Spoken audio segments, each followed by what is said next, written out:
Kejaksaan Negeri Jakarta Selatan untuk keadilan dan kebenaran berdasarkan ketuhanan Yang Maha Esa. Replik Tim Penuntut Umum atas pembelaan terdakwa dan Tim Penasihat Hukum terdakwa Kuat Ma'ruf dalam perkara pidana nomor PDM 246-JKT-SL-10-2022. Majelis Hakim yang kami muliakan, Tim Penasihat Hukum yang terhormat, dan para pengunjung sidang yang kami hormati, dengan memanjatkan puji syukur kehadirat Tuhan Yang Maha Esa atas taufik, hidayah, dan ridho-Nya lah kita telah dapat melaksanakan persidangan perkara ini dengan tertib, lancar, aman, sampai pada tahap pembacaan replik dari tim jaksa penuntut umum atas pledoi Tim Penasihat Hukum terdakwa Kuat Ma'ruf. Pada kesempatan ini, kami tidak akan secara spesifik membahas mengenai pledoi dari terdakwa Kuat Ma'ruf, karena sifatnya hanya sebagai curahan hati yang sama sekali tidak menyentuh pembuktian pokok perkara yang sedang kita sidangkan ini. Untuk itu, izinkanlah kami mengucapkan terima kasih kepada Majelis Hakim yang telah memberikan kesempatan kepada kami selaku tim penuntut umum untuk mengajukan replik dalam perkara pidana ini. Rasa hormat dan penghargaan kami sampaikan pada Yang Mulia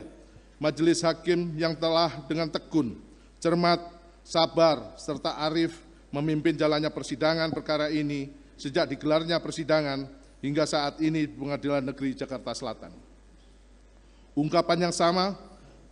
kami sampaikan pada tim penasihat hukum yang telah menjalankan tugasnya secara profesional dan proporsional dengan penuh semangat dan kesungguhan dalam mendampingi kliennya yang tetap dilakukan dalam kerangka hukum pidana formil, sesuai dengan batasan-batasan yang diatur dalam Kitab Undang-Undang Hukum Acara Pidana. Oleh karenanya, keberadaan tim penasihat hukum menjadi satu bagian yang tidak terpisahkan dari terselenggaranya persidangan dalam perkara tindak pidana yang dilakukan oleh terdakwa Kuat Ma'ruf. Majelis Hakim yang kami muliakan, tim penasihat hukum yang terhormat, dan para pengunjung sidang yang kami hormati, memperhatikan isi nota pembelaan atau pledoi dari penasihat hukum terdakwa. Pada pokoknya memohon pada Majelis Hakim yang menyidangkan perkara ini agar menyatakan terdakwa Kuat Ma'ruf tidak terbukti secara sah dan meyakinkan melakukan tindak pidana pembunuhan berencana atau tindak pidana pembunuhan secara bersama-sama sebagaimana dimaksud dalam pasal 340 KUHP junto pasal 55 ayat 1 ke 1 KUHP dan pasal 338 KUHP junto pasal 55 ayat 1 ke 1 KUHP. 2. Membebaskan terdakwa Kuat Ma'ruf dari segala dakwaan atau setidak-tidaknya dinyatakan lepas dari segala tuntutan. 3. Memerintahkan penuntut umum untuk mengeluarkan terdakwa Kuat Ma'ruf dari rumah tahanan Barreskrim Polri, memulihkan nama baik dan hak terdakwa Kuat Ma'ruf dalam kemampuan kedudukan, harkat, dan martabatnya seperti semula, membebankan biaya perkara dalam semua tingkatan peradilan kepada negara. Setelah tim jaksa penuntut umum mempelajari dan mencermati dengan seksama pledoi tim penasihat hukum, semakin kokohlah pendirian dan keyakinan tim jaksa penuntut umum atas surat tuntutan yang telah dibacakan dalam persidangan hari Senin tanggal 16 Januari 2023. Pledoi tim penasihat hukum didasarkan pada penilaian yang objektif guna membebaskan terdakwa dari tuntutan hukum terhadap perbuatan yang telah terdakwa lakukan, sehingga hal tersebut akan dibuktikan kembali oleh tim penuntut umum dalam replik ini, yang juga merupakan satu kesatuan yang tak terpisahkan dengan surat tuntutan yang telah kami bacakan. Pada intinya, kami selaku tim penuntut umum menolak dan membantah seluruh argumentasi dari tim penasihat hukum di dalam pledoinya, dikarenakan serangkaian fakta yang mereka kemukakan merupakan fakta yang semu dan parsial, yang diperoleh dari keterangan para saksi dan keterangan para ahli yang hanya mendukung argumentasi mereka saja, sehingga keterangan di dalam pledoi itu tidaklah menggambarkan fakta yang sebenarnya terjadi. Dikarenakan apabila tim penasihat hukum menguraikan seluruh fakta persidangan secara utuh, maka akan dapat terlihat suatu kenyataan yang bertolak belakang dengan apa yang dikemukakan baik oleh tim penasihat hukum di dalam pledoi mereka, yang telah jelas menunjukkan adanya keturutsertaan terdakwa Kuat Ma'ruf dalam tindak pidana pembunuhan yang direncanakan terlebih dahulu. Karena dengan menguraikan fakta persidangan secara komprehensif, kita akan dapat melihat bagaimana rapi dan terstrukturnya tindakan terdakwa Kuat Ma'ruf dalam rangkaian turut serta merencanakan pembunuhan terhadap korban Nofriansah Yosua Huta Barat. Dengan menguraikan rangkaian kata persidangan secara utuh, kita semua diharapkan dapat menyelami penderitaan korban Nofriansah Yosua Huta Barat yang ditembak menggunakan senjata api pada tanggal 8 Juli 2022, bertempat di kediaman saksi Ferdi Sambo dan saksi Putri Candrawati di rumah dinas Komplek Polri, Duren 3 nomor 46 RT 05 RW 01, Kelurahan Duren 3, Kecamatan Pancoran 1, Kota Administratif Jakarta Selatan, Provinsi DKI Jakarta. Selanjutnya disebut rumah Duren 3, yang mana tembakan tersebut mengenai batang otak kepala, serta mengakibatkan luka pada dada sisi kanan yang mengenai paru-paru dan pembuluh darah besar, sehingga terjadi pendarahan yang besar yang berujung pada meninggalnya korban Nofriansah Yosua Huta Barat. Dengan seketika, yang juga tentunya menimbulkan kedukaan yang mendalam kepada keluarga almarhum korban Nofriansah Yosua Huta Barat akibat keturutsertaan perbuatan terdakwa Kuat Ma'ruf, bahwa terdakwa Kuat Ma'ruf dengan loyal dan patuhnya senantiasa mengikuti skenario yang dibuat oleh Ferdi Sambo mengenai peristiwa tembak-menembak antara korban Nofriansah Yosua Huta Barat dengan saksi Richard Eliezer Budiang Lumiu. Namun, tidak berhenti sampai di situ. Skenario pun telah disusun secara rapi dan terstruktur untuk mengaburkan peristiwa keikutsertaan terdakwa Kuat Ma'ruf, saksi Riki Rizal Wibowo, saksi Putri Candrawati, dan saksi Ferdi Sambo atas terampasnya nyawa korban Nofriansah Yosua Huta Barat.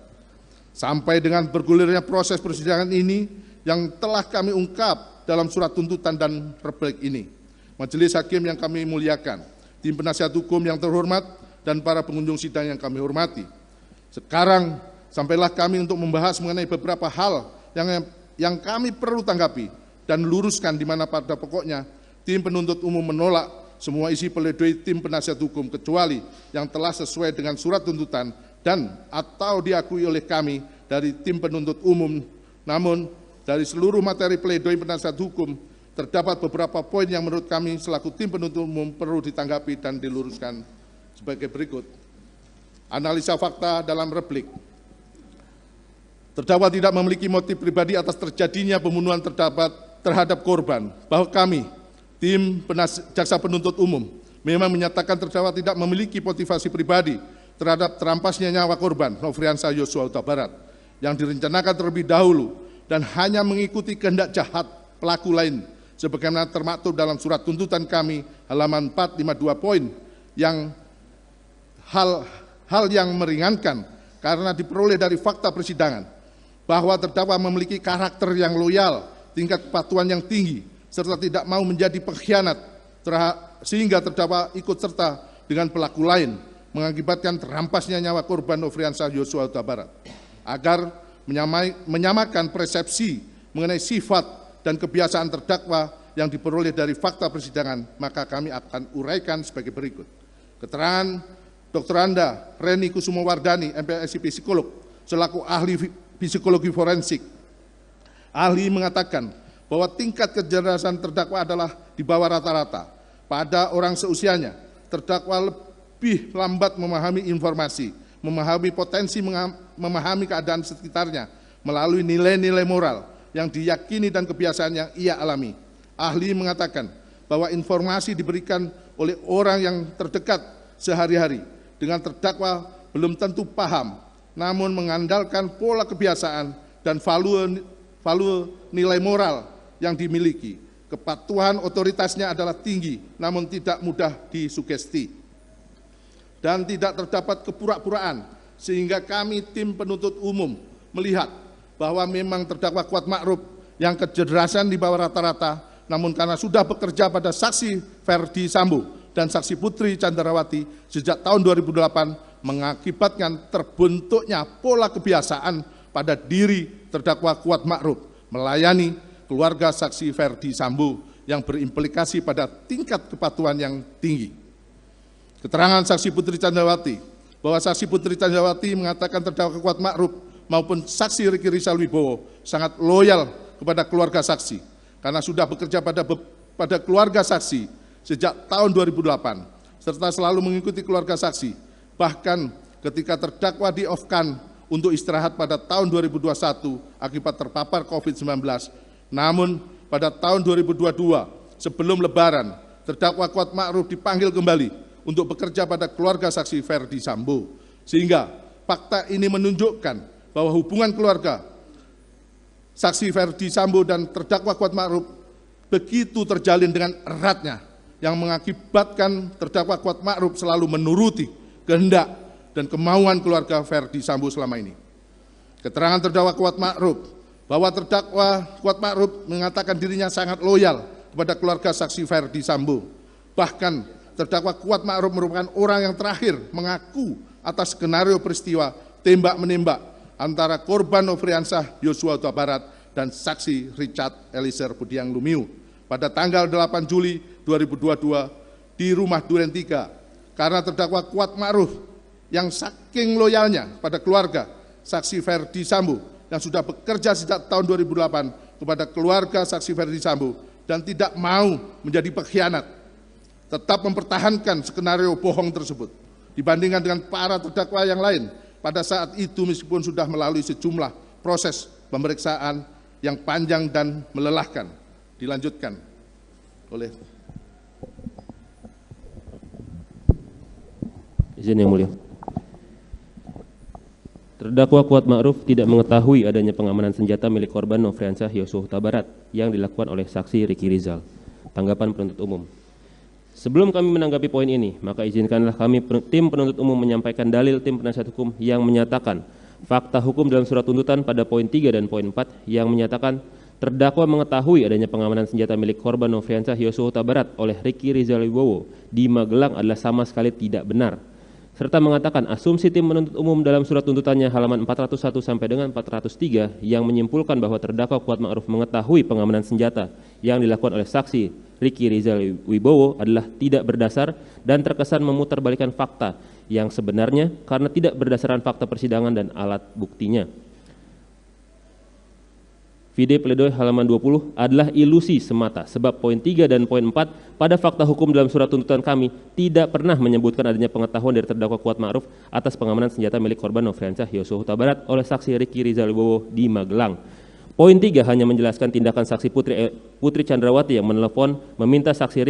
Richard Eliezer Budiang Lumiu dan saksi Ricky Rizal Wibowo untuk pulang karena mengetahui adanya keributan antara terdakwa Kuat Ma'ruf dan korban Nofriansah Yosua Huta Barat, serta poin 4 yang menjelaskan tindakan saksi Ricky Rizal Wibowo mengamankan senjata milik korban Nofriansah Yosua Huta Barat dari kamar ADC lantai 1 untuk kemudian disimpan di kamar Tri Berata Sambo lantai 2 rumah Magelang setelah mengetahui adanya keributan antara korban Nofriansah Yosua Huta Barat dan terdakwa Kuat Ma'ruf. Kemudian atas fakta hukum pada poin 9 dalam surat tuntutan yang didalilkan tim penasihat hukum tidak berdasar serta terkesan memutarbalikkan fakta adalah hanya perspektif dalam sudut pandang tim penasihat hukum semata, mengingat terdakwa Kuat Ma'ruf lah yang mengemudikan mobil Lexus B1 Mah dari Magelang menuju rumah saguling di Jakarta yang merujuk pada berbagai keterangan saksi-saksi, yakni keterangan saksi Putri Chandrawati, poin 374.168 dan poin 374.248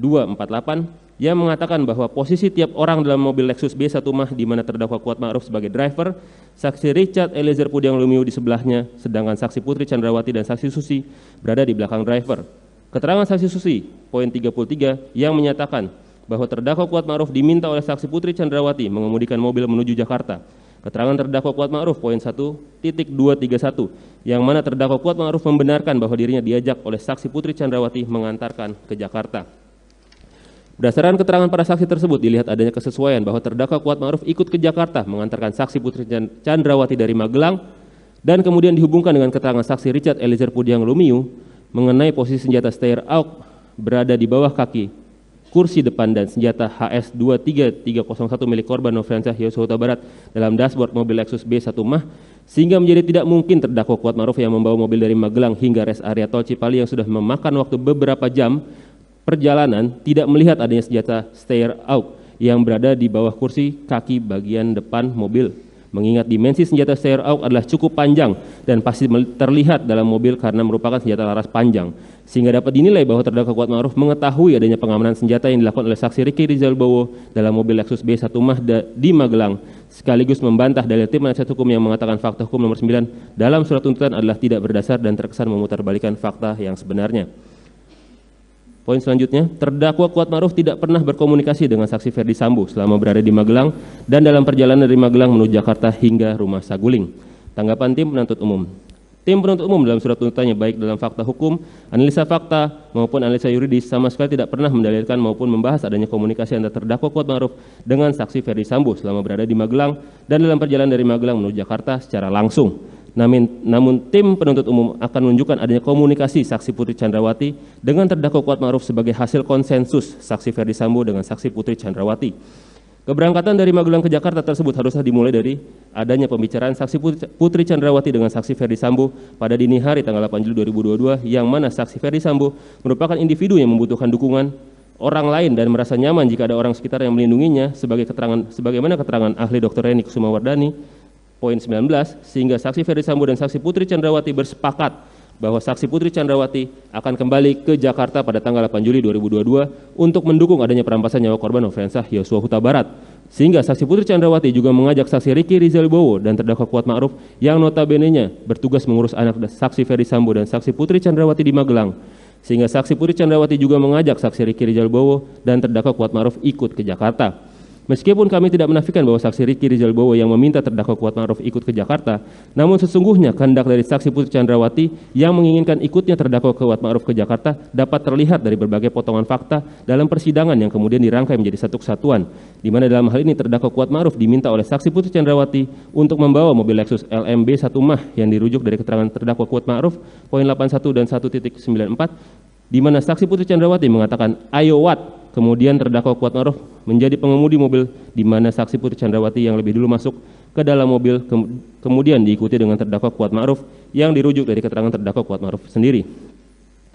Adalah tidak logis apabila terdakwa Kuatma'ruf yang kesehariannya bertugas menjaga rumah di Magelang dapat langsung secara sigap menjadi pengemudi mobil Lexus LMB 1 Mah saat diberikan instruksi ayo Wat tanpa terlebih dahulu memahami kondisi dan situasi yang diinginkan oleh saksi Putri Chandrawati pada saat itu. Seyogyanya dengan keseharian terdakwa Kuatma'ruf yang sudah terbiasa menjaga rumah di Magelang tidak akan mengambil posisi sebagai pengemudi atau supir mobil Lexus LMB 1 Mah melainkan duduk sebagai penumpang dikarenakan adanya saksi Richard Eliezer Pudiang Lumiu yang kesehariannya sebagai ADC.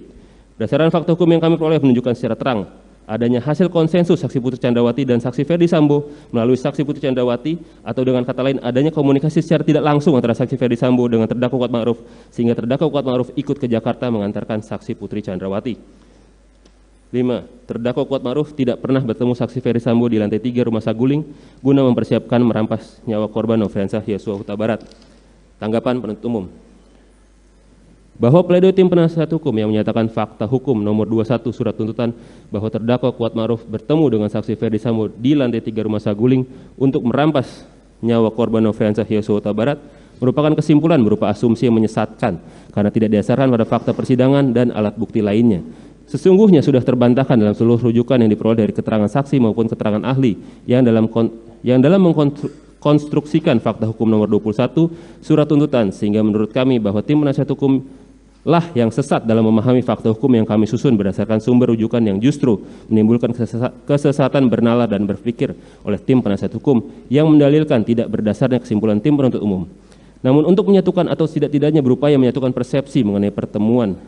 saksi Ferdi Sambo dan terdakwa Kuatma'ruf di lantai 3 rumah saguling, maka kami akan menjelaskan secara rinci dengan bahasa yang mudah dipahami sebagai berikut. Poin pertama, keterangan terdakwa Kuatma'ruf poin 8 dan 59. Bahwa terdakwa Kuatma'ruf mengakui bahwa ia masuk ke dalam rumah saguling mengantarkan saksi Putri Chandrawati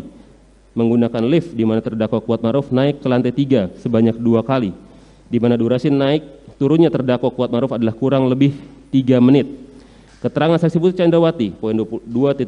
17, 328 dan 374.97 bahwa saksi mengatakan terdakwa Kuatma'ruf dan saksi Ricky Rizal Wibowo sangat loyal kepada saksi. Kemudian dihubungkan dengan keterangan saksi yang mengatakan lantai 3 rumah saguling merupakan ruang privat. Tidak pernah ada ajudan yang masuk tanpa izin, dan juga dihubungkan dengan keterangan saksi dalam persidangan yang tidak mengetahui mengapa terdakwa Kuatma'ruf ikut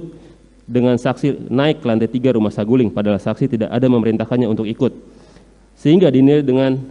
Sehingga dinilai adanya kehendak sengaja dari saksi Putri Chandrawati mengajak terdakwa Kuatma'ruf yang loyal, tingkat kepatuhannya tinggi, dan tidak mau menjadi pengkhianat karena sudah bekerja sejak tahun 2008 kepada keluarga saksi untuk bertemu dengan saksi Ferdi Sambo di lantai 3 rumah saguling. yang mana ruangan tersebut merupakan ruang privat yang tidak dapat dimasuki oleh para ajudan tanpa adanya perintah. Poin selanjutnya, keterangan Dr. Randa Reni Kusumawardani, poin 27, bahwa tingkat kecerdasannya terdakwa Kuatma'ruf di bawah rata-rata pada orang seusianya, lebih lambat memahami informasi, memahami potensi, memahami keadaan sekitarnya melalui nilai-nilai moral yang diyakini dan kebiasaan yang ia alami. Ahli mengatakan bahwa informasi diberikan oleh orang yang terdekat sehari-hari dengan terdakwa Kuatma'ruf belum tentu paham, namun mengandalkan pola kebiasaan dan value nilai moral yang dimiliki. Kepatuhan otoritas adalah tinggi namun tidak mudah disugesti dan tidak terdapat kepura-puraan sehingga dapat dilihat hemat kami bahwa terdakwa Kuatma'ruf yang sudah bekerja sejak tahun 2008 dengan keluarga saksi Ferdi Sambo dengan tingkat kepatuhan yang tinggi tidak mungkin akan naik ke lantai 3 rumah saguling yang merupakan ruang private keluarga saksi Ferdi Sambo kecuali adanya izin ataupun perintah dari saksi Ferdi Sambo maupun saksi Putri Chandrawati. Keterangan Profesor Dr. Muhammad Mustafa, poin 22 dan 24. Ahli mengatakan dalam perencanaan terdapat aktor intelektual yang membagi-bagi tugas kerja agar jangan terlihat seperti perencanaan. Dan ahli mengatakan bahwa terdakwa Kuatma'ruf dan saksi Riki Rizal Bowo adalah diikutsertakan. Keterangan ahli Heri Prianto selaku ahli digital forensik, poin 77 dan 79. Ahli memutarkan rekaman CCTV rumah saguling pada pukul 15.17 waktu CCTV di mana terlihat terdakwa Kuatma'ruf masuk ke dalam lift bersama saksi Putri Chandrawati ke lantai 3 rumah saguling, sedangkan saksi Susi mengikuti uji swab PCR di lantai 1. Kemudian pada pukul 15.0333 waktu CCTV terlihat terdakwa Kuatma'ruf melalui tangga kemudian keluar.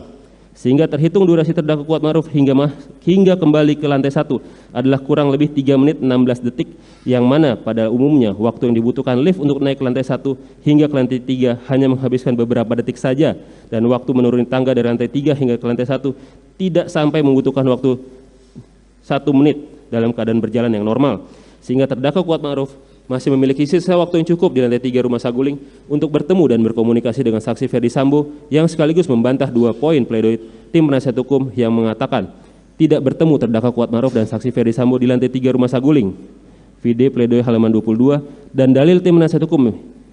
yang menyatakan terdakwa Kuatma'ruf hanya 1 kali bertemu dengan saksi Ferdi Sambo di rumah Duren 3, yakni saat diperintah memanggil korban Nofriansyah Yosua Huta Barat dan saksi Riki Rizal Bowo.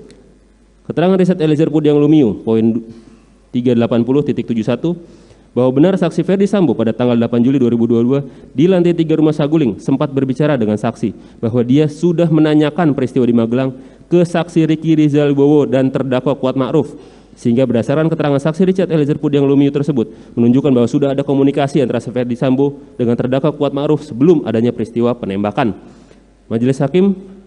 pada pemeriksaan persidangan saksi Putri Chandrawati untuk terdakwa Kuatma'ruf yang merupakan bagian tidak terpisahkan dari keterangan yang diberikan saksi Putri Chandrawati dalam perkara Akuo menunjukkan rekaman CCTV yang dengan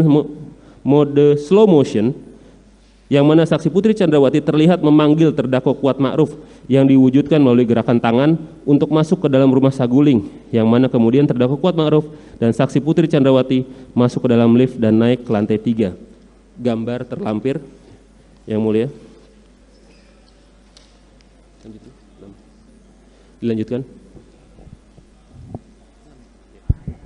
Izin lanjutkan, yang mulia. 6. Terdakwa Kuatma'ruf tidak mengetahui adanya pembicaraan antara saksi Riki Rizal Wibowo, saksi Richard Eliezer Pudiang Lumiu dengan saksi Ferdi Sambo di lantai 3 rumah saguling.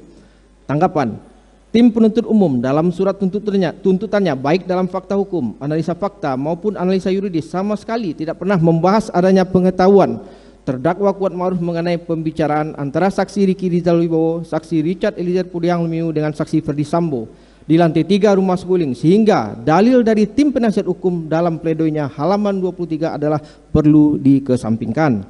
7. Terdakwa Kuatma'ruf baru menerima arahan terkait dengan skenario tembak-menembak saat berada di lantai 3 Biro Propos dari saksi Ferdi Sambo. Tanggapan bahwa dalil yang disampaikan dalam pledoi tim penasihat hukum halaman 25 sesungguhnya telah diuraikan secara jelas dan lengkap oleh kami tim penuntut umum sebagaimana yang diuraikan dalam fakta hukum nomor 57 vide surat tuntutan halaman 421 Dalil yang disampaikan oleh tim penasihat hukum terdakwa Kuat Ma'ruf dalam pledoinya terhadap surat tuntutan yang menyatakan bahwa keterangan saksi Beni Ali yang mengatakan adanya interogasi di awal di rumah sakit awal di rumah Duren 3 nomor 46 setelah kejadian peristiwa menurut tim penasihat hukum sama sekali tidak benar dan tidak berdasar, yang dibantah dengan keterangan terdakwa Kuat Ma'ruf, keterangan saksi Ricky Rizal Wibowo dan keterangan saksi Ferdi Sambo. Apabila dilihat dari keterangan saksi yang menjadi rujukan tim penasihat hukum tersebut adalah mereka yang memberikan kejujuran secara setengah hati karena memberikan keterangan secara berbelit-belit, bertentangan dengan akal sehat dan tidak mengetahui secara utuh perbuatannya dalam turut serta dengan rencana terlebih dahulu merampas nyawa korban Nofriansah Yosua Huta Barat yang tidak didukung oleh alat bukti lain selain daripada keterangan mereka sendiri, sehingga keterangan yang disampaikan oleh para saksi Ricky Rizal Wibowo dan keterangan saksi Ferdi Sambo yang juga menjadi terdakwa Kuat Ma'ruf dalam berkas perkara yang dituntut secara terpisah tersebut tidaklah objektif dalam mengungkap suatu kebenaran material, sehingga dalil dari tim penasihat hukum tersebut sangatlah lemah dan rapuh untuk dijadikan landasan berpikir yang logis. Hal ini sejalan dengan ketentuan pasal 185 ayat 6 huruf C dan D KUHP tentang cara menilai kebenaran keterangan saksi, di mana haruslah diperhatikan alasan yang mungkin dipergunakan oleh saksi untuk memberi keterangan tertentu dan cara hidup dan kesusilaan saksi serta segala sesuatu yang pada umumnya dapat mempengaruhi dapat tidaknya keterangan itu dipercaya. Bahwa dengan merujuk pada pasal AKUO perlu dipahami jika kualitas keterangan saksi Ricky Rizal Wibowo dan keterangan saksi Ferdi Sambo berbeda dengan keterangan dari saksi Richard Eliezer Pudiang Lumiu yang masuk dalam kategori saksi pelaku yang bekerja sama dan secara konsisten sudah mengakui dan menerangkan secara jelas peristiwa tindak pidana yang sebenarnya terjadi selama dalam proses persidangan, sehingga dapat terungkap gambaran utuh dari tindak pidana yang didakwakan oleh tim penuntut umum. Kami tim penuntut umum mencoba meluruskan kembali fakta yang telah digeser dari tim penasihat hukum yang tentunya kami mendasarkannya pada berbagai keterangan saksi yang lebih objektif dibandingkan keterangan saksi yang diajukan oleh tim penasihat hukum. Ukurannya objektif yang kami maksudkan di sini karena berdasarkan 4 keterangan saksi yang menjadi rujukan kami berasal dari 2 divisi berbeda dalam lingkungan Polri, dan para saksi yang terbagi menjadi 2 klaster tersebut sebelumnya tidak melakukan komunikasi pasca kejadian di Duren 3 nomor 46 serta melakukan interogasi kepada terdakwa Kuat Ma'ruf tidak dalam waktu yang bersamaan yang kami tunjukkan sebagai berikut. Keterangan saksi Beni Ali poin 11 dan 12 bahwa saksi melihat terdakwa Kuat Ma'ruf pada saat saksi tiba di TKP. Saksi mulanya bertanya kepada saksi Richard Eliezer Pudiang Lumiu ketika menyerahkan senjata mengenai kejadian yang terjadi. Saksi Richard Eliezer Pudiang Lumiu mengatakan berada di atas bersama terdakwa Kuat Ma'ruf. Selanjutnya saksi Richard Eliezer Pudiang Lumiu mendengar suara teriakan, kemudian turun, kemudian ada korban Nofriansah Yosua Huta Barat depan kamar dan ditanya ada apa oleh saksi Richard Eliezer Pudiang Lumiu, namun dibalas tembakan dan terjadi tembakan yang mengakibatkan meninggalnya korban Nofriansah Yosua Huta Barat poin 11. Sedangkan terdakwa Kuat Ma'ruf pada saat itu ada di dapur, kemudian saksi menanyakan keberadaannya dan terdakwa Kuat Ma'ruf menjawab saat ledakan di atas ingin menutup pintu kemudian takut dan tiarap poin 12. Kemudian keterangan dari saksi Susanto Haris poin 12 bahwa saksi melihat dan mendengar saksi Beni Ali menanyakan keberadaan terdakwa Kuat Ma'ruf saat terjadi peristiwa di rumah Duren 3 nomor 46 kepada terdakwa Kuat Ma'ruf, yang dijawab berada di lantai 2. Begitu juga dengan saksi Richard Eliezer Pudiang Lumiu. Sedangkan saksi Ricky Rizal Wibowo bersembunyi di balik kulkas setelah menembak. Selanjutnya keterangan dari saksi Rifaizal Samuel dari Polres Metro Jakarta Selatan pada poin 16, 17 dan 18 bahwa saksi mengatakan saksi Richard Eliezer Pudiang Lumiu saat peristiwa berada di lantai 2 mendengar suara minta tolong. Saksi Richard Eliezer Pudiang Lumiu kemudian menanyakan kepada korban Nofriansah Yosua Huta Barat mengenai apa yang terjadi. Justru ditembak oleh korban Nofriansah Yosua Huta Barat. Kemudian dibalas tembakan oleh saksi Richard Eliezer Pudiang Lumiu sehingga terjadi tembak menembak dalam kurung poin 16. Kemudian saksi Riki Rizal Wibowo dan terdakwa Kuat Ma'ruf juga membenarkan terjadi peristiwa tembak-menembak pada poin 17, dan saksi juga mengatakan saat menanyakan saksi Richard Eliezer Pudiang Lumiu juga terdapat saksi Riki Rizal Wibowo dan terdakwa Kuat Ma'ruf dalam kurung poin 18. Selanjutnya, keterangan saksi Sulap Abo dari Polres Metro Jakarta Selatan dalam kurung poin 19 dan 20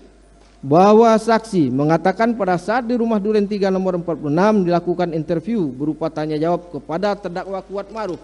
saksi Richard Eliezer Pudiang Lumiu maupun saksi Riki Rizal Wibowo, seperti siapa yang terlungkup, siapa Nofriansah Yosua Huta Barat, dan bagaimana kronologinya pada poin 19, serta saksi mengatakan bahwa tidak terdapat perbedaan interview awal dengan yang dikatakan saksi Rifaizal Samuel dalam kurung poin 20. Atas keterangan para saksi tersebut, maka dalil tim penasihat hukum yang menyatakan bahwa keterangan saksi Beni Ali yang mengatakan adanya interogasi awal di rumah Duren 3 nomor 46 setelah kejadian peristiwa menurut tim penasihat hukum sama sekali tidak benar dan berdasar,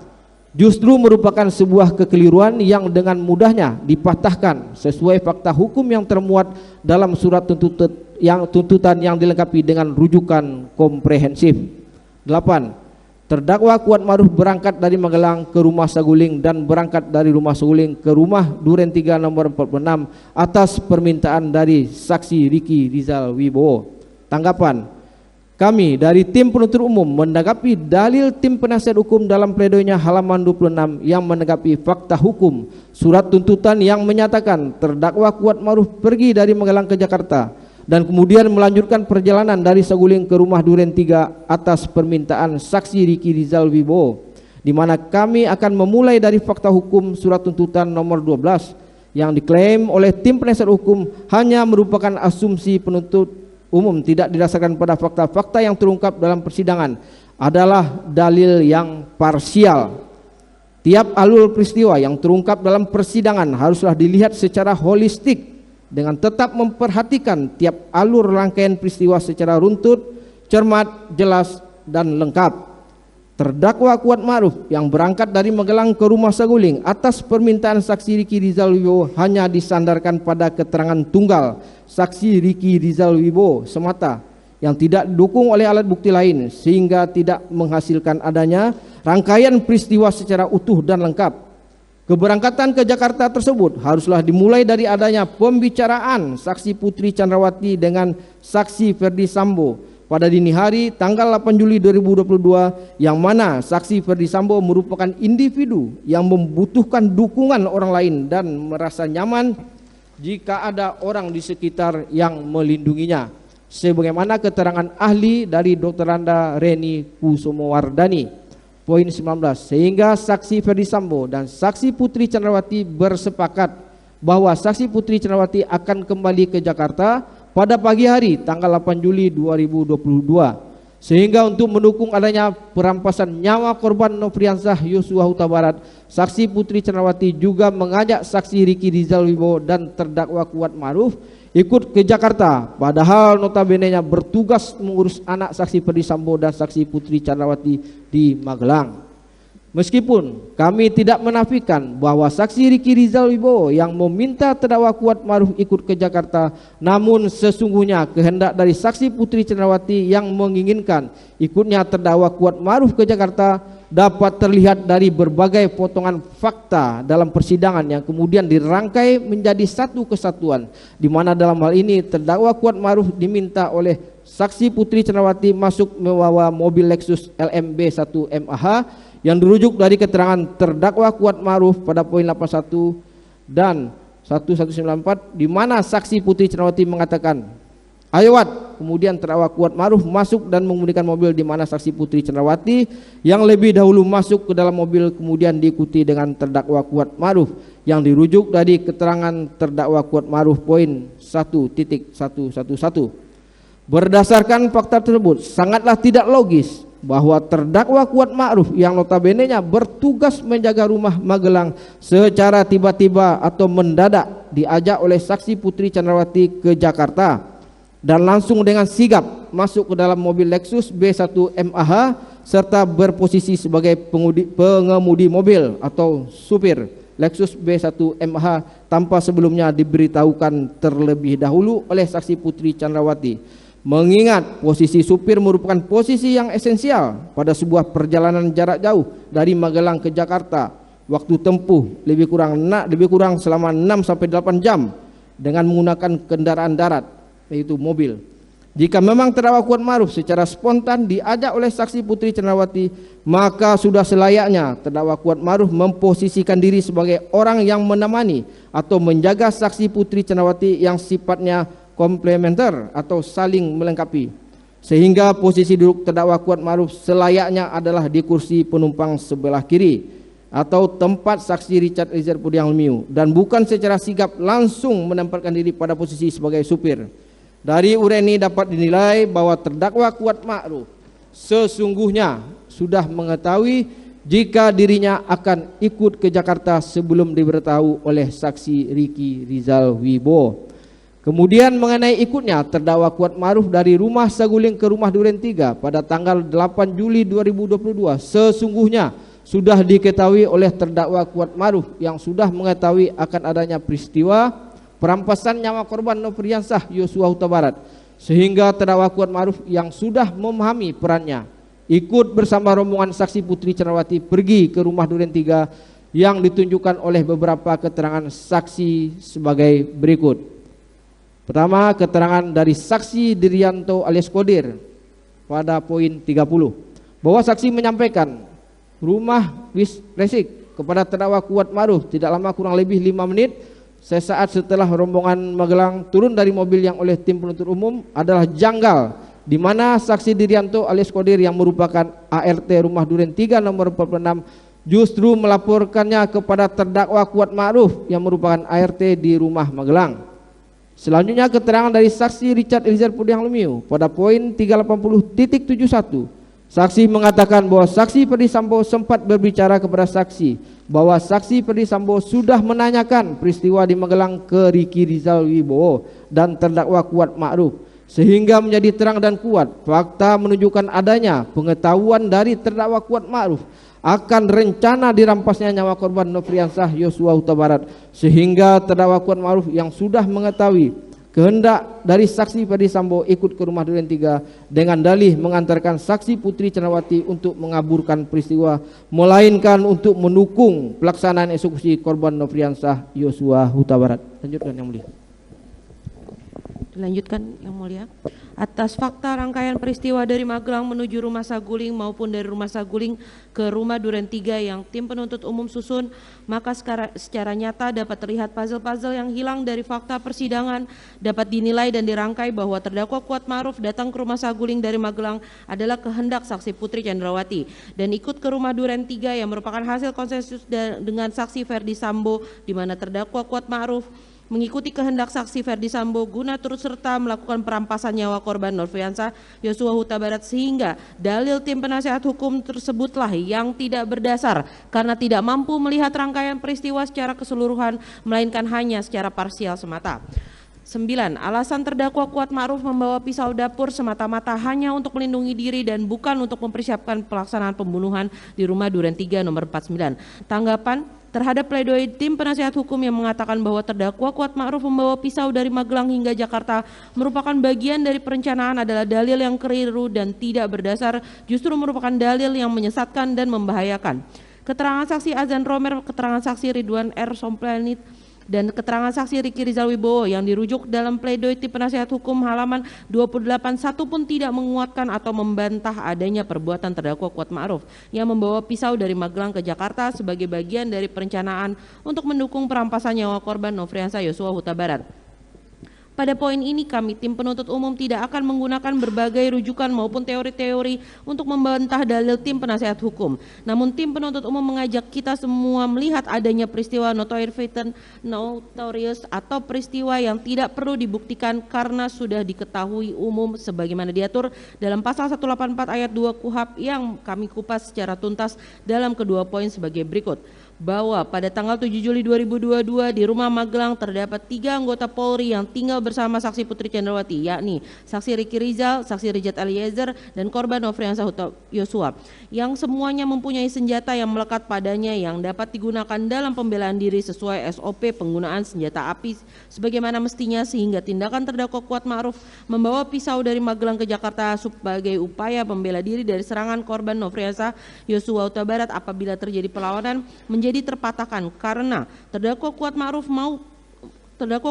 pun mengetahui bahwa selain korban Nofriansah Yosua Huta Barat, dalam Rumah Magelang masih ada saksi Ricky Rizal maupun saksi Richard Eliezer yang merupakan anggota kepolisian yang juga tentunya mempunyai senjata api. Tindakan terdakwa Kuat Ma'ruf yang membawa pisau justru menunjukkan adanya kehendak dari terdakwa Kuat Ma'ruf mengikuti kemauan pelaku lain merencanakan perampasan terhadap nyawa korban Nofriansah Yosua Huta Barat. Bahwa kita semua mengetahui bahwa penggunaan pisau dalam rangka pembelaan diri dari serangan dengan penggunaan senjata api secara kualitatif adalah tidak proporsional, di mana penggunaan senjata api dengan menarik pelatuknya saja mengakibatkan tembakan berupa peluru dalam waktu yang sekejap mengenai sasaran yang dibidik oleh penembak, yang tentunya berbeda dengan penggunaan pisau dapur yang tidak memiliki daya kecepatan seperti senjata api dalam menyerang seseorang apabila digunakan untuk membela diri. Sehingga tindakan terdakwa Kuat Ma'ruf yang membawa pisau dapur sebagai bagian dari keturutsertaan perencanaan merampas nyawa korban Nofriansah Yosua Huta Barat menjadi sangat kuat, yang didukung oleh fakta bahwa terdakwa Kuat Ma'ruf hanyalah seorang warga sipil yang tidak dilengkapi senjata api sehingga tidak perlu menggunakan pisau dapur sebagai bentuk pengamanan terhadap perlawanan korban Nofriansah Yosua Huta Barat, di mana sebelumnya sudah ada para ajudan lain yang dilengkapi dengan senjata api yang telah dijelaskan dalam poin sebelumnya. Sehingga berdasarkan 2 poin argumentasi yang tim penuntut umum sampaikan, dengan sangat mudahnya dapat membantah dalil tim penasihat hukum yang mengatakan bahwa penuntut umum keliru mengaitkan perbuatan terdakwa Kuat Ma'ruf membawa pisau merupakan bagian dari pelaksanaan pembunuhan korban di rumah Duren 3 nomor 46, vide pledoi halaman 29. 10. Terdakwa Kuat Ma'ruf tidak pernah dijanjikan sesuatu oleh saksi Ferdi Sambo sebelum terjadinya tindak pidana. Tanggapan, tim penuntut umum sesungguhnya dalam surat tuntutan tidak menyebutkan adanya janji yang diberikan saksi Ferdi Sambo kepada terdakwa Kuat Ma'ruf sebelum terjadinya tindak pidana. Namun tim penuntut umum dengan senang hati akan mengkonstruksikan adanya janji tersebut sehingga dapat dipahami oleh tim penasihat hukum yang juga dapat memperluas kasanah pengetahuan kita semua melalui penalaran hukum. Dalam perkara akuo dibutuhkan suatu penalaran hukum yang kuat guna memahami konstruksi ataupun anatomi kasus yang terdapat di dalamnya. Penalaran hukum sendiri adalah penerapan prinsip berpikir lurus atau logika dalam memahami prinsip, aturan, data, fakta, dan argumentasi hukum dalam mempelajari penalaran hukum. Logika dipahami secara lebih sempit, yaitu sebagai ilmu tentang penarikan kesimpulan secara valid dari berbagai data, fakta, persoalan, dan argumentasi hukum. Dengan demikian, arti penalaran hukum atau legal listening tidak menunjukkan bentuk penalaran lain di luar logika, melainkan penerapan asas berpikir dari logika dalam bidang hukum itu sendiri. Dalam pengertian lain, tidak ada penalaran hukum di luar logika dan tidak ada penalaran hukum tanpa logika. Penalaran hukum ini sangat dibutuhkan khususnya untuk memahami secara logis konstruksi dan anatomi kasus yang terdapat dalam perkara akuo, dikarenakan ditemukannya berbagai fakta-fakta yang hilang sehingga fakta yang sesungguhnya harus diungkap guna menemukan kebenaran kemudian disusun secara utuh ibarat menyusun serangkaian puzzle. Sehingga kami tim penuntut umum mengatasi berbagai kekosongan fakta tersebut dengan menarik kesimpulan dari berbagai fakta dan persoalan yang muncul dalam persidangan sebagai berikut.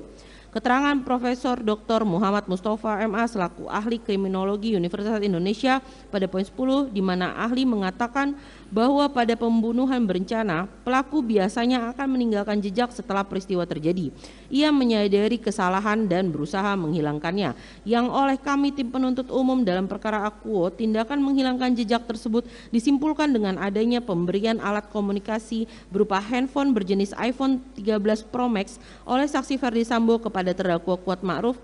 Keterangan terdakwa pada poin 48, saksi Richard Eliezer pada poin 380.53 dan saksi Ricky Rizal pada poin 109 dan 111 pada malam hari tanggal 10 Juli 2022 di ruang kerja saksi Ferdi Sambo yang berada di lantai 2 Rumah Saguling untuk menghilangkan jejak komunikasi terutama mengenai janji dari saksi Ferdi Sambo kepada terdakwa Kuat Ma'ruf, saksi Richard Eliezer dan saksi Ricky Rizal sebelum adanya penembakan pada tanggal 8 Juli 2022 guna mengabur peristiwa agar tidak terlihat seperti perencanaan. Janji tersebut juga akan sangat erat kaitannya dengan sejumlah uang dalam amplop yang akan diberikan oleh saksi Ferdi Sambo kepada terdakwa Kuat Ma'ruf dan saksi Ricky Rizal masing-masing sebesar 500 juta rupiah dan kepada saksi Richard Eliezer dengan nominal uang sebesar 1 miliar rupiah yang dirujuk dari keterangan saksi Ricky Rizal pada poin 108, 110, 116, 245.63 dan 245.75 serta keterangan saksi Richard Eliezer pada poin 225 dan 380.53 dan keterangan terdakwa Kuat Ma'ruf poin 1218, poin 47, 53 dan 54. Berdasarkan pemaparan oleh kami tim penuntut umum, maka dapat disimpulkan bahwa terbukti adanya janji yang diberikan oleh saksi Ferdi Sambo kepada terdakwa Kuat Ma'ruf sebelum kejadian yang sekalipun tidak secara eksplisit terlihat dalam persidangan karena banyaknya barang dan alat bukti yang sengaja dihilangkan, namun dengan logika berpikir melalui penalaran hukum sebagaimana yang telah tim penuntut umum uraikan di atas, tidak dapat menutupi adanya janji yang dinyatakan oleh saksi Ferdi Sambo sebelum penembakan sehingga dalih tim penasehat hukum yang hanya berdasarkan pada keterangan saksi Ferdi Sambo tidak didukung alat bukti lain maupun konsep penalaran hukum dan logika berpikir menjadi terpatahkan dengan seketika. 11. Terdakwa Kuat Ma'ruf tidak memiliki sifat manipulatif. Tanggapan. Kami mengutip pledoi tim penasehat hukum pada halaman 30 yang menyatakan bahwa sungguh naifnya proses hukum untuk membuktikan bersalah atau tidaknya seorang terdakwa didasarkan pada hasil tes poligraf yang kemudian menolak hasil pemeriksaan poligraf yang mengindikasikan terdakwa Kuat Ma'ruf berbohong karena terdakwa Kuat Ma'ruf menjawab tidak melihat saat ditanya oleh pemeriksa apakah terdakwa Kuat Ma'ruf melihat saksi Ferdi Sambo menembak korban Nofriansah Yosua Huta Barat. Namun perlu ditegaskan bahwa dalih tim penasehat hukum adalah tidak jelas dan tidak konsisten, sehingga dalih tim penasehat hukum yang demikian akan berimplikasi juga pada menolaknya hasil pemeriksaan terdakwa Kuat Ma'ruf yang terindikasi jujur, mengatakan tidak kepada pemeriksa saat diberi pertanyaan apakah melihat persetubuhan antara saksi Putri Chandrawati dan korban Nofriansah Yosua Huta Barat. Bukan maksud tim penuntut umum untuk menggurui tim penasehat hukum. Namun kami harus menyampaikan bahwa dalam menolak suatu dalil harus secara tegas menyebutkan secara jelas bagian mana dari hasil pemeriksaan poligraf yang dibantah. Apabila bantahan tersebut hanya diuraikan sebagaimana dalam pledoi halaman 30 akan menimbulkan ambiguitas untuk hasil pemeriksaan lainnya yang sebenarnya justru menguntungkan bagi terdakwa Kuat Ma'ruf sendiri. Kami mengambil sampel yang juga kami sebutkan dalam surat tuntutan halaman 398 dan halaman 399 di mana kami tidak membantah seluruh keterangan ahli psikolog forensik Dr. Reni Kusumuwardani, namun kami membantah khusus mengenai adanya pelecehan yang dilakukan korban Nofriansah Yosua Huta Barat kepada saksi Putri Chandrawati yang bertentangan dengan keterangan para ahli lain dalam disiplin ilmu yang berbeda, sebagaimana keterangan Profesor Muhammad Mustafa yang mengatakan bahwa tindakan korban Nofriansah Yosua Huta Barat yang memaksa membuka pintu kaca maupun melakukan pelecehan dalam sebuah rumah kecil dan tidak sepi adalah beresiko, serta hasil pemeriksaan poligraf yang diajukan oleh ahli Aji Fibrianto Arosid bahwa saksi Putri Chandrawati terindikasi berbohong tidak berselingkuh dengan korban Nofriansah Yosua Huta Barat di Magelang. Lebih lanjut, Yahya Harahap dalam bukunya Pembahasan Permasalahan dan Penerapan KUHAP edisi kedua halaman 284 dan 285 mengatakan dalam keadaan tertentu keterangan beberapa ahli dapat dinilai sebagai dua atau beberapa alat bukti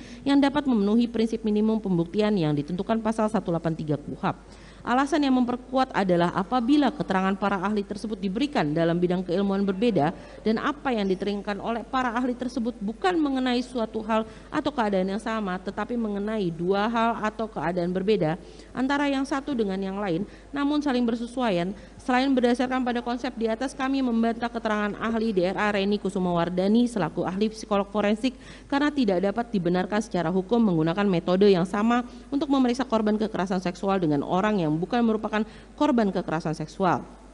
Dalam metodologi penelitian ilmu hukum yang diajarkan sebelum para intelektual hukum memasuki masa penyusunan penulisan hukum, diajarkan bahwa untuk mengambil sampel terhadap responden yang sifatnya sensitif seperti korban kekerasan seksual haruslah menggunakan metode snowball sampling. Tidak dibenarkan menggunakan metode purposive sampling atau random sampling yang digunakan untuk mencari sampel pada objek penelitian yang memang tidak sesuai dengan peruntukannya. Sehingga dalil tim penasehat hukum yang mengatakan tim penuntut umum hanya hanya menggunakan keterangan ahli yang menguntungkan saja adalah tidak berdasar sama sekali, karena tim penuntut umum hanya menyandarkan pilihan hukumnya pada landasan teori dan argumentasi hukum yang tentunya dapat dipertanggungjawabkan. Analisa yuridis dalam replik bahwa terkait dengan pledoi penasihat hukum halaman 31 sampai dengan halaman 49 mengenai analisa yuridis yang dikemukakan oleh tim penasihat hukum, maka tim penuntut umum menilai hal tersebut tidak substantif untuk ditanggapi karena sudah kami bantah pada analisa fakta, sehingga penuntut umum tetap bersandar pada argumen yang telah dikemukakan pada analisa fakta dalam surat tuntutan dan replik ini serta analisa yuridis dalam surat tuntutan. Namun terhadap beberapa poin kami menanggapi sebagai berikut. 1. Unsur dengan sengaja dan rencana terlebih dahulu merampas nyawa orang lain pada dakwaan primer. Tanggapan, tim penasihat hukum yang berpegang pada fakta persidangan bahwa saksi Ferdi Sambo berkata hajar cat yang kemudian diikuti dengan penembakan yang dilakukan oleh saksi Richard Eliezer sebanyak 4 kali ke arah tubuh korban dengan cara melangkah maju mendekat. Kejadian itu sangat cepat dan tiba-tiba membuat terdakwa Kuat Ma'ruf terkejut sambil memegang kompor di dapur. Video pledoi halaman 36. Video. Izin mengkoreksi majelis, video pledoi halaman 36.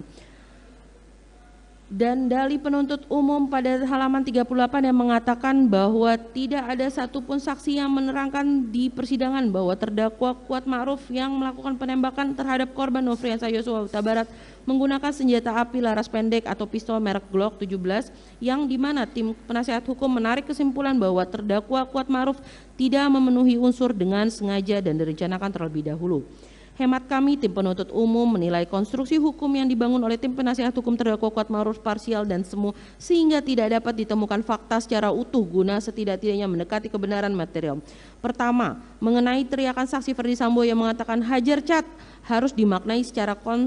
kontekstual mengenai makna dari kata hajar yang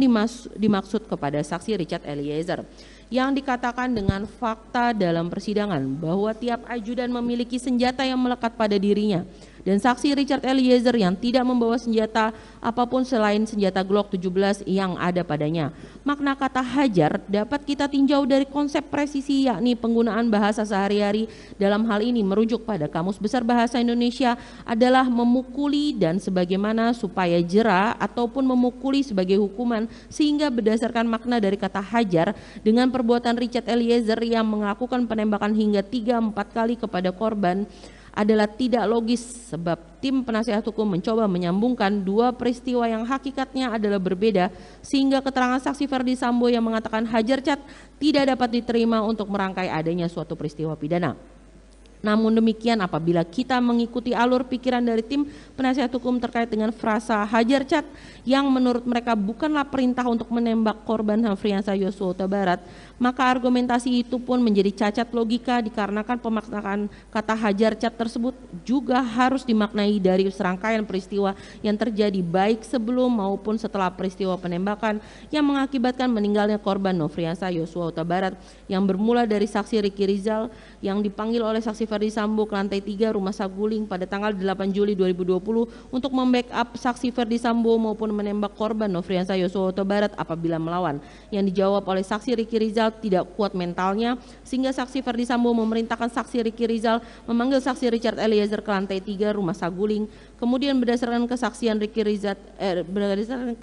Richard Eliezer yang diminta oleh saksi Ferdi Sambo menembak korban Nofriansah Yosua Huta Barat, kemudian saksi Richard Eliezer diberikan tambahan amunisi sebanyak 1 kotak di lantai 3 Rumah Saguling pada tanggal 8 Juli 2022, yang kemudian saksi Richard Eliezer menembakkan amunisi dalam senjata Glock 17 miliknya namun tidak sampai penuh, dan juga harus dihubungkan dengan peristiwa di Rumah Duren 3 yang mana saksi Ferdi Sambo meminta saksi Richard Eliezer mengokang senjatanya dan memerintahkan korban Nofriansah Yosua Huta Barat untuk berlutut setelah sebelumnya ditarik lehernya. Perkataan saksi Ferdi Sambo yang mengatakan hajar cat menjadi tidak masuk akal apabila dimaknai hanya untuk memukul korban Nofriansah Yosua Huta Barat. Setelah disimpulkan dari rangkaian peristiwa sebelum penembakan maupun rangkaian peristiwa setelah penembakan di mana meninggalnya korban Nofriansah Yosua Huta Barat yang berdasarkan visum et repertum oleh dokter ahli Dr. Farah P. Karau akibat adanya luka pada dada sebelah kanan yang mengenai paru-paru serta pembuluh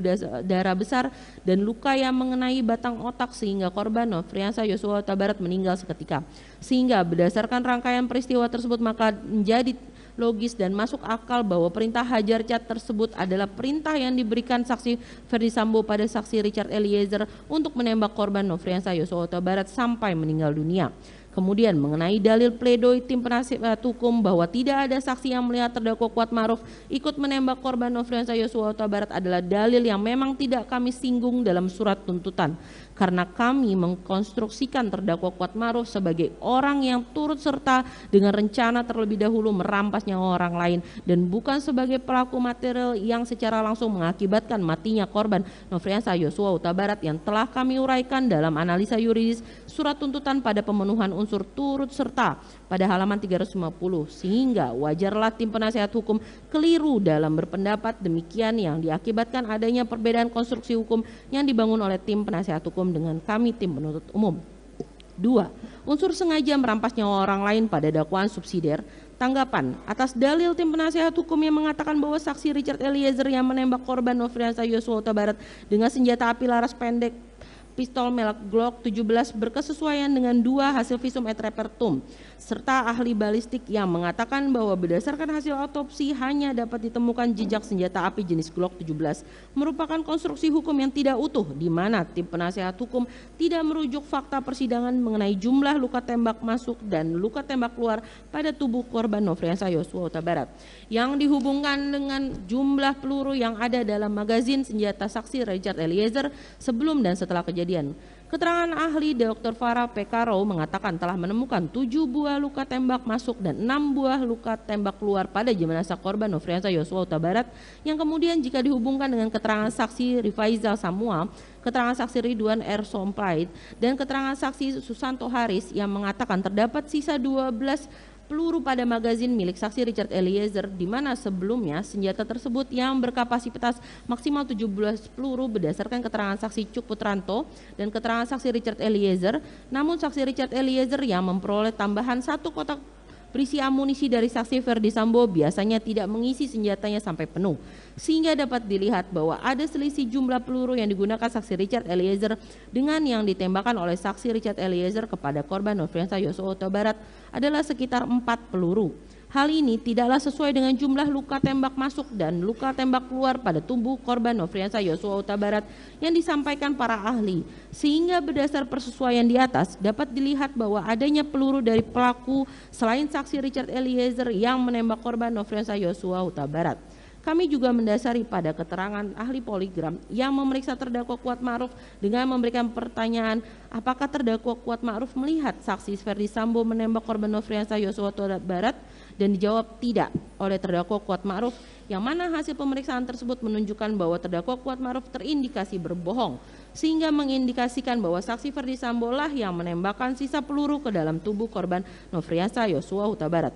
Perihal poligraf sebagai alat bukti dalam persidangan tidak lagi dibahas karena kami bahas pada analisa fakta. Oleh sebab itu, berdasarkan persesuaian alat bukti yang diperoleh dari persidangan, dapat ditemukan adanya pelaku lain yang menembak korban Nofriansah Yosua Huta Barat, yakni saksi Ferdi Sambo yang tidak dibahas dalam pledoi tim penasihat hukum yang menganalisa rangkaian peristiwa secara tidak utuh dan parsial. Akan dilanjutkan majelis.